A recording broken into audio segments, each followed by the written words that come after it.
Bismillahirrahmanirrahim. Assalamualaikum warahmatullahi wabarakatuh. Alhamdulillah, wassalatu wassalamu ala habibina rasulillah wa ala alihi wa sahbihi wa man walah, amma ba'du.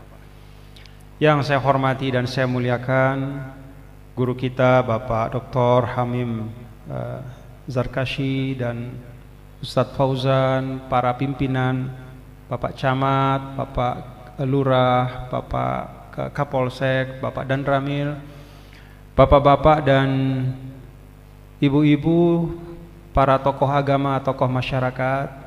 Hadir juga bersama saya ada Pak Wahyono, ya. Beliau Area Manager Bank Syariah Indonesia Yogyakarta beserta beberapa rekan dari Bank Syariah Indonesia.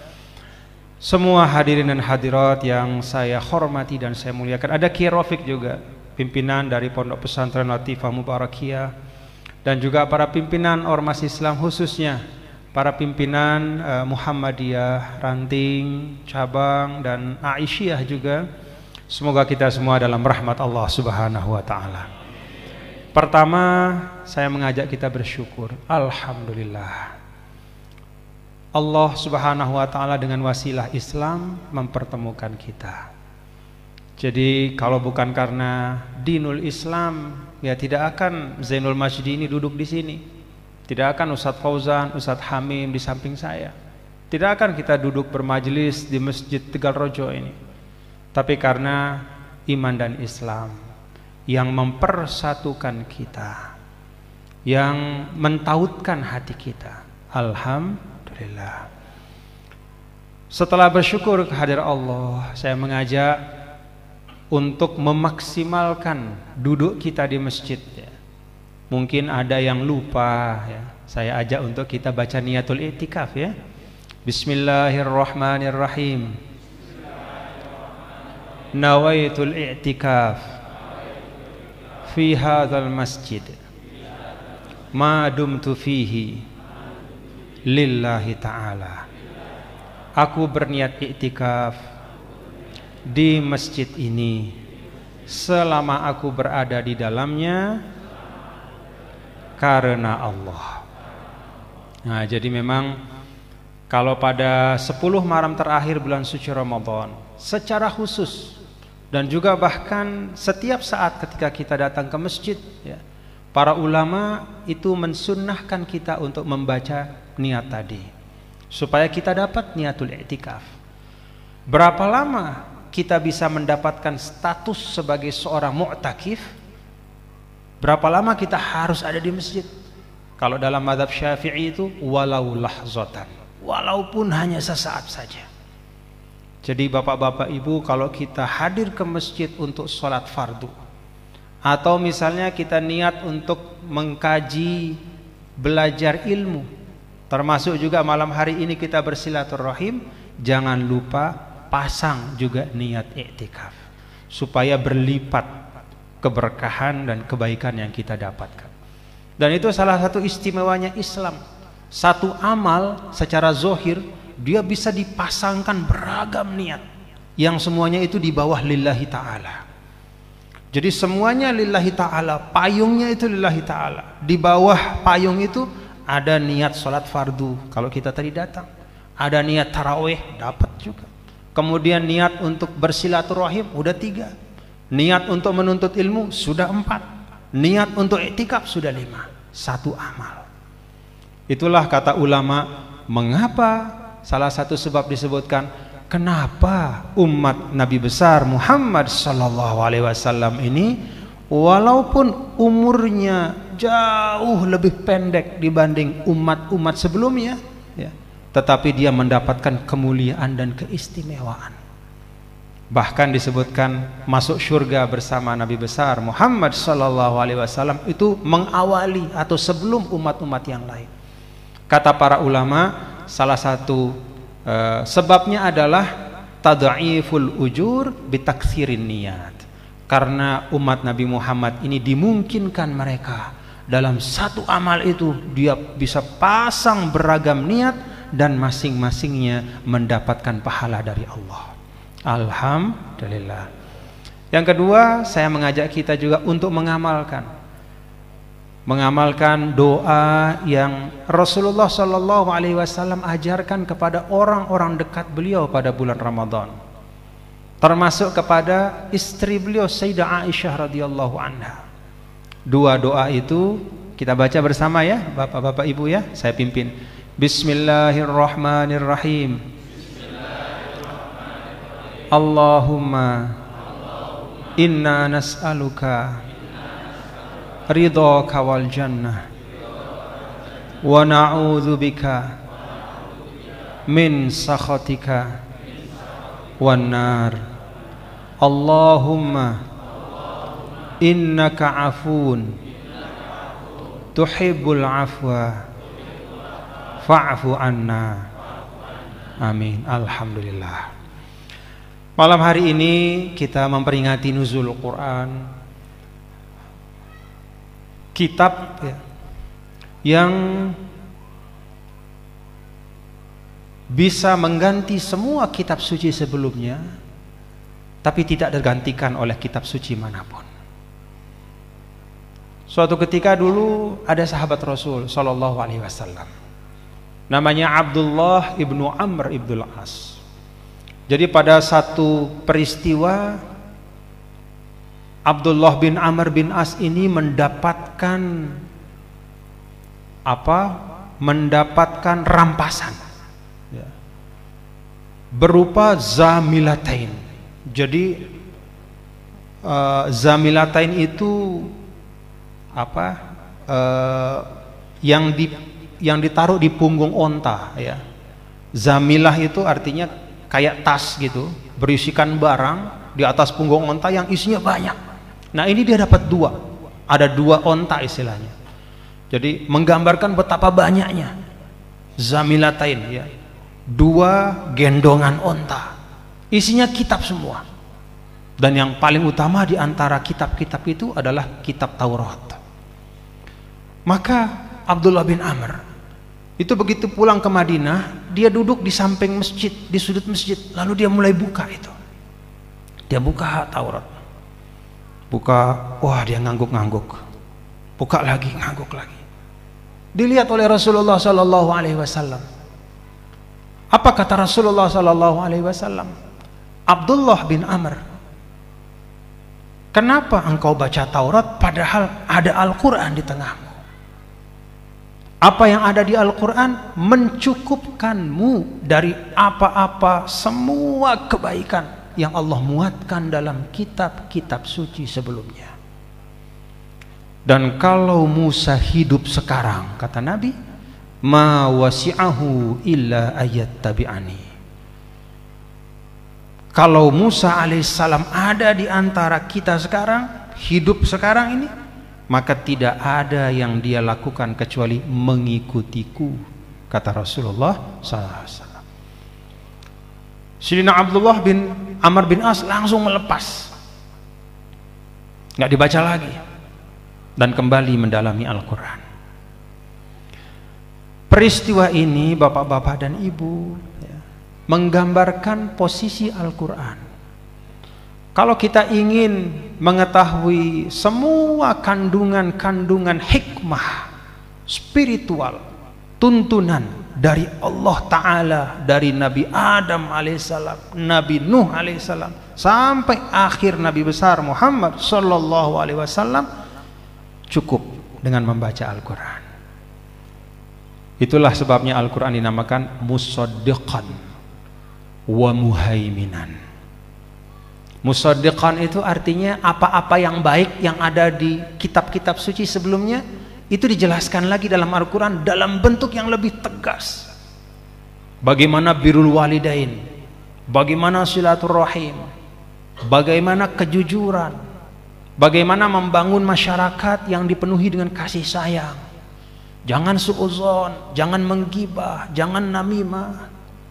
Apa-apa semua hikmah-hikmah yang ada pada masa Luqmanul Hakim, pada masa Nuh alaihissalam, pada masa Ibrahim alaihissalam, semuanya itu dirangkumkan dalam Al-Quran. Musaddiq wa muhaimin, dan ketika ada sesuatu yang bertentangan di antara kitab suci itu, maka Al-Qur'anlah yang menjadi wasit dan penilainya.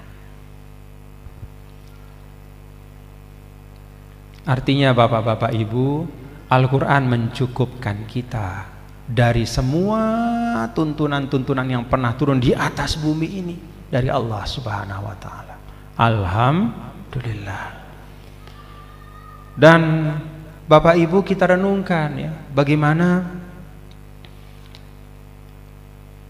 Al-Quran yang turun 1400-an tahun tadi dijelaskan oleh beliau-beliau kepada baginda Rasul sallallahu alaihi wasallam itu masih bisa kita nikmati persis sebagaimana ketika turun kepada Nabi. Tidak ada perubahan baik itu dikurangi atau dilebihkan. Tidak ada kata manusia yang masuk di dalamnya. Allah Ta'ala pagari dengan kudrat iradatnya. Inna nahnu nazzalna dzikra wa inna lahu lahafizun. Kami telah menurunkan Al-Quran itu dan kami yang menjaganya. Alhamdulillah di Indonesia ya, kita sekarang banyak melihat anak-anak kita menghafal Al-Quran. Alhamdulillah. Ketika Allah Subhanahu wa taala berfirman wa inna lahu lahafizun, kalau Allah mengatakan kami, berarti di dalam hal itu ada peran manusia.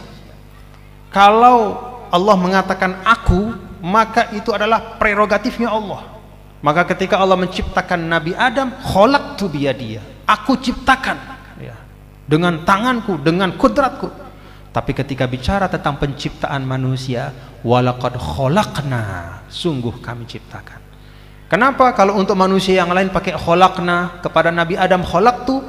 Karena untuk manusia yang lain itu perantaraan melalui ibu dan bapak kita.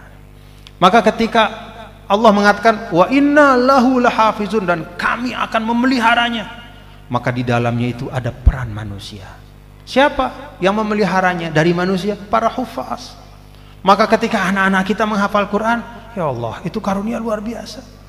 Artinya anak-anak kita itu menjadi bagian dari skenario Allah untuk menjaga Al-Quran. Tidak hanya sekadar mengalirkan pahala untuk orang tuanya, tidak hanya menjadi sebab syafaat bagi ayah ibunya, tapi dia menjadi bagian dari hamba-hamba Allah yang di dalam diletakkan oleh Allah menjadi bagian penjaga Al-Quran.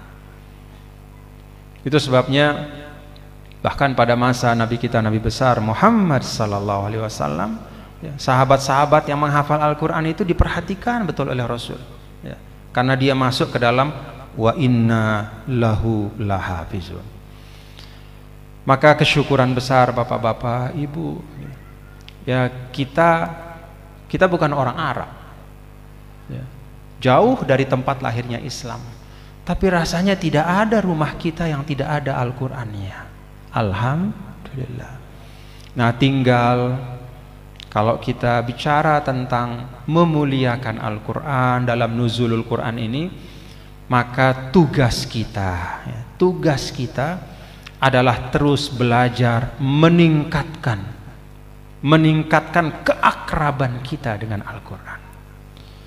Tingkat orang yang mendekat kepada Al-Quran, membaca Al-Quran itu kata ulama beragam. Yang pertama ada istilahnya al-qiraatul aliyah, membaca otomatis. Baca otomatis itu maksudnya ya kita baca aja, deres saja. Bismillahirrahmanirrahim. Alhamdulillahirabbil alamin arrahmanirrahim maliki yaumiddin iyyaka na'budu wa iyyaka nasta'in ihdinas siratal mustaqim siratal ladzina an'amta 'alaihim ghairil maghdubi 'alaihim waladdallin. Amin. Artinya apa, Pak? Wallahu alam. Itu namanya qiraah aliyah. Baca aja gitu. Bahkan ada surah-surah yang saking seringnya kita dengar ya, seperti surah Yasin, nyambung aja teng ke inna nahnu nuhyil mauta wa naktubu ma qaddamu wa atharahum wa kulla syai'in ahsaynahu fi imamin. Nyambung aja. Walaupun kita nggak tahu artinya. Itu yang paling dasar. Hafal Fatihah ibu-ibu? Mesti hafal karena rukun salat ya. Tahu artinya enggak?